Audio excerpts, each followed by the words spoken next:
падарҷон,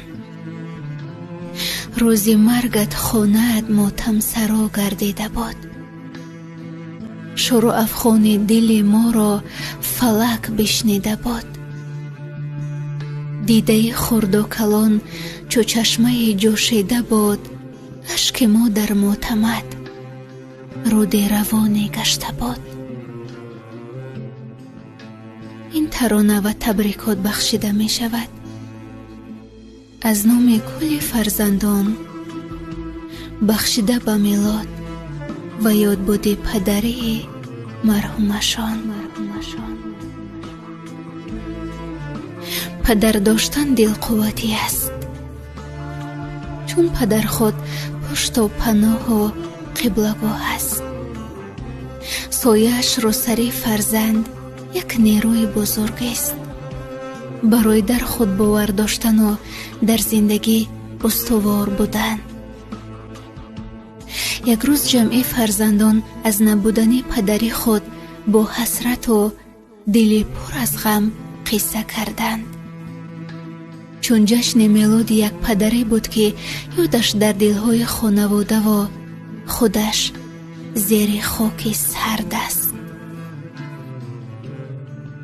мо дар оила ҳамагӣ 7 фарзандем, 6 духтар ва 1 писар. ҳамин гуна шурӯъ карданд ин фарзандон. падарам барои мо тамоми дунё буд. ва азбаски 6 духтар дошт, дар ҳасрати доштани писар ҳамеша сохту ҳавас хӯрду, вале дам назад. аммо эҳсос мекардем ки чӣ қадар мехост дар қаноташ як писар дошта бошаду ҳавасу ормонҳояшро бубинад. ва шукр ки дилшод ҳам калон шуду дар қаноташ то дами марг ҳамроҳияш кард. хулоса падарамон инсони беҳтарин буд. раҳмдил, меҳрубон. гаҳе агарчи асабӣ мешуд, вале қалби покӣ дошт. вақтҳои охир зуд фаромӯшхотир гашта буд.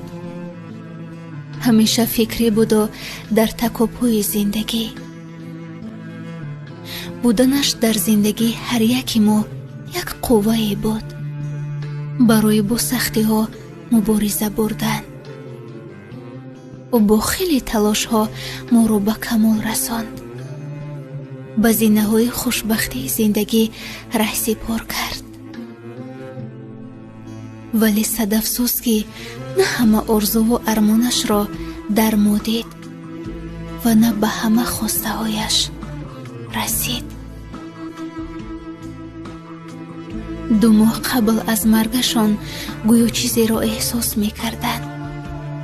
меҳрубонтар аз гузаштаҳояшон шуданд.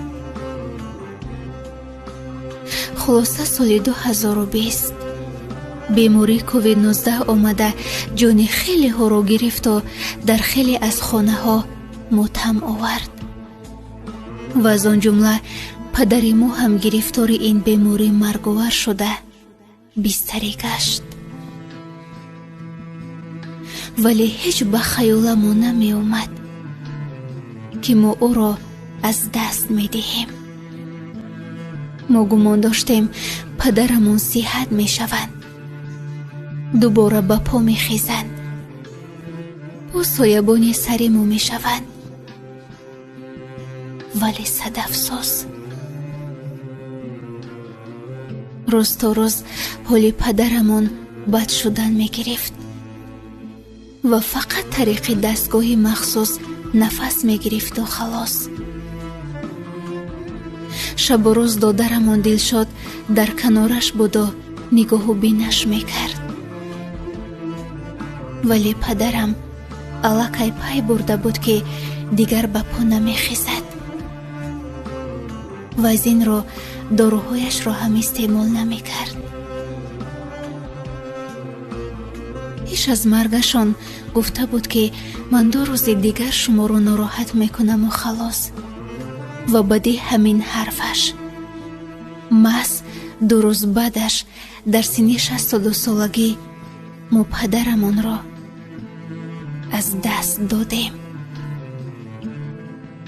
روزی مرگ او سخت‌ترین روز زندگی ما بود. آسان نیست. سایبانی سرت را، قبلگاهت را، پشت و پناهت را، دل قوتیت را برده زیر خاک کنند. این هم برای همیشه. دردمون را فقط خودمون میدونستیم و خداوند. امروز اگرچه 2 سال سپری شده باشد هم، ولی دردش خیلی تازه است. هنوزم باورمون نمی شود که پدرمون رو نداریم. همه جا جای او خالی است، چی در نگاه و چی در کنار و قلبمون. در و دیوار خانه بوی پدرمون رو دارد. هر سخن و هر نصیحتش در گوشمون هر لحظه صدا می دهد. هنوز ما به خود نیستیم. آخر او هوس‌هایش را در پسرش ندید. شاهدی شادی‌های نبیرگان و ما فرزندانش نشد.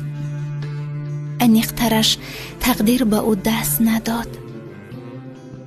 و امروز یعنی سنه 7 فوریه پدرمون جشن میلاد دارد. اما صد افسوس که این سنه آمد و بدون پدرم. او نیست که با عشق و محبت میلادش را برایش با شادی تبریک و تهنیت بگوییم. 100 دریغ دنیایی که به کس وفا نکرد و میخواهیم امروز برایش بگوییم پدر جان، ما خیلی پزمونتان شده ایم، خیلی زیاد. شب و روز یادی شما ما رو دیوانه می کند. نبودنتان را حتی این خانه و حولی هم احساس می کند. بی صدایتان همه جا تاریک و خالی است پدر جان. ولی بجز دعا از دست ما هیچ چیز نمی آید. پس دعا می کنیم که بگذار جایتان جنت الفردوس باشد پدر جان. ما همه بی اندازه دوستتان می داریم. آرام بخواب پدر و میلادتان مبارکتان باشد. اگرچه نیستید اما این ترانه از سوز دلی هر یکی ماست پدر.